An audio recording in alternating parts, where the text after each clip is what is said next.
Today, in the fifth session of Chapter 2, Principles of Management of Business Studies for Class 12, we will learn about scientific management, its principles as well as various techniques. We are aware that scientific management was given by Frederick W. Taylor, who was an American mechanical engineer. All his principles and techniques came from the conclusions he drew from his studies known as Hawthorne studies. All these experiments were conducted on the shop floor, on the assembly line, where the real production process takes place. His entire focus was on increasing the efficiency and in turn the output, the productivity. He is also regarded as one of the intellectual giants of the efficiency movement, and he is known as the father of scientific management. He published a book named The Principles of Scientific Management in the year 1911. His basic premise was that there is one best way of carrying out any activity, and he worked to identify that one best way. He is better known as someone who gave us time study, method study, and motion study. We have seen that after industrial evolution, during its first phase, the living and working condition of the industrial workers were very wretched. They were regarded as a mere means or tools in the whole production process. The idea behind the studies conducted by Taylor was to find ways and means to cut unnecessary steps, minimize wastage, and look for one best way of doing anything. And for this, he broke different activities into small components and then saw whether improvements can be made.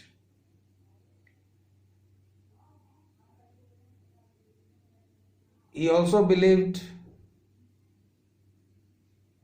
in the mental revolution, meaning thereby the management as well as workers were supposed to place one another in place of the other and then find out what is the best and most suitable way of behavior or conducting any activity. He began his career from the shop floor, the lowest rank, and rose up to become the chief executive officer of Bethlehem Steel Company. He was also a professor at Tuck School of Business.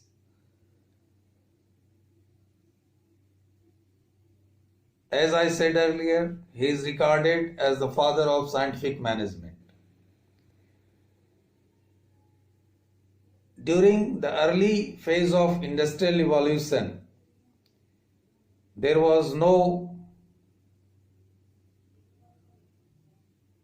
broad framework or basic guidelines for managers, and as such they depended on the personal judgment of individual managers. It was like trial and error method.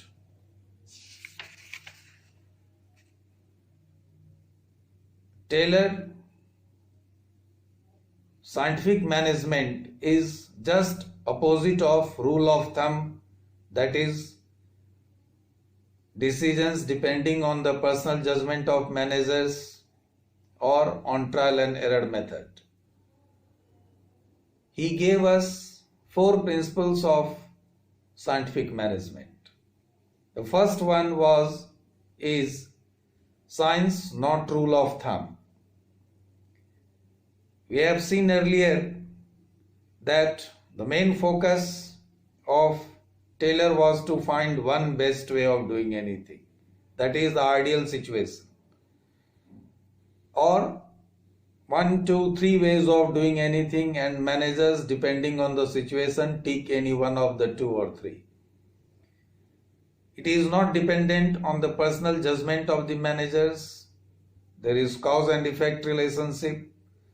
There is reason behind particular action of a manager.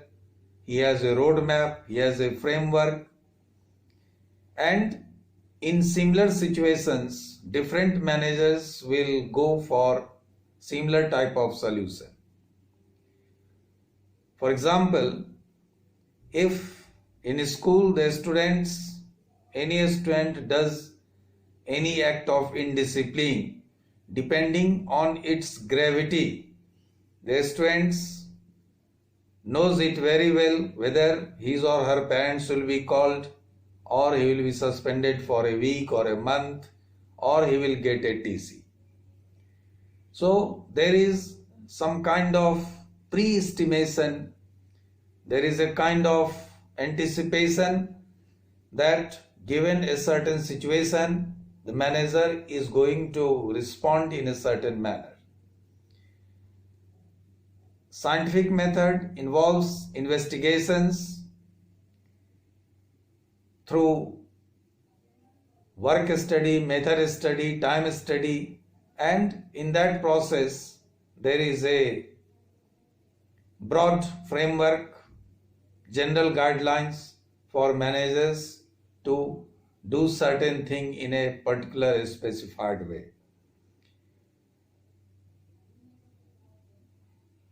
Even the smallest activity conducted in a business organization is broken down into smaller components, as we have seen earlier, and then the idea is to find out scopes for improvement. So when we say science, not rule of thumb, it means that managers have a roadmap, framework, guidelines for their decision making, which is based on practice, experiences, experimentation, observation, and then at the end of it, conclusion. There is nothing unscientific, there is nothing that depends on the personal judgment of a manager. Then the second principle of scientific management is harmony, not discord.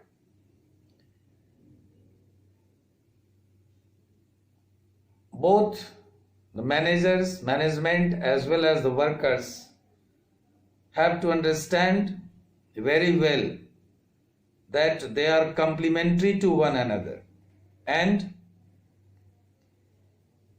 they can prosper, they can advance in their career, they can have good remuneration only when the enterprise does well. And for that to happen, as we have seen earlier, both the parties, managers and workers, have to put themselves in the shoes of the other, and then work accordingly. The personal interest of individual workers comes only after the organizational interest. As there is one very popular song, Mile Suru Mera Tumhara To Suru Bane Hamara. So they have to work in tandem with one another. They have to complement, supplement one another so that the organizational goals are achieved effectively and efficiently. This is what is, later on we will see what is also known as a kind of mental revolution.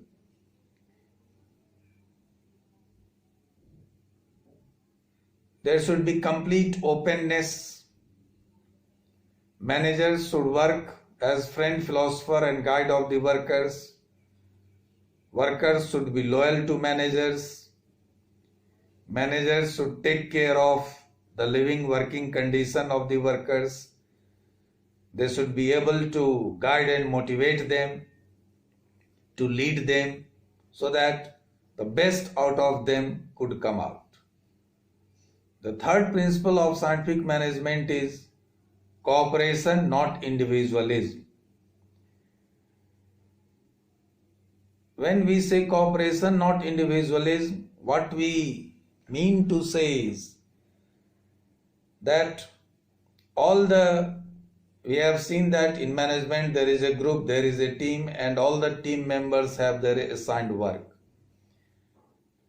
There are different units, different departments, they have their different objectives, but at the end of it, there is one common organizational goal which all of them work to achieve. We will take the example of two games. One is cricket. Virendra Sehwag, we have seen it earlier as well, was one of the greatest cricket players India has produced. He has the maximum number of triple centuries in his name. He was a natural player who used to play his natural game. But when the demand of the team was to hold wickets, defend wickets, he would play an irresponsible shot, got out and land the whole team into trouble. The team might lose the match as well. In Indian football or hockey, they play long passes. The focus is on individual performance. But in European hockey or football, they play with small passes. Individual is not important, teamwork is important. So, as we have seen, it is a group effort, it is a goal-oriented process. So, cooperation has to be there. Team comes first, group comes first, only then comes the individual or the worker. So, the third principle, as we have seen, is cooperation, not individualism. The fourth principle of scientific management is development of each and every individual to his or her greatest efficiency and prosperity. We have seen earlier in the first chapter that there are three objectives of management, and one of them is personal objectives. We have seen why any individual work. The basic reason is he looks for financial security, he looks for financial stability, the employee looks for growth and development, the employee looks for career advancement, the employee looks for social recognition.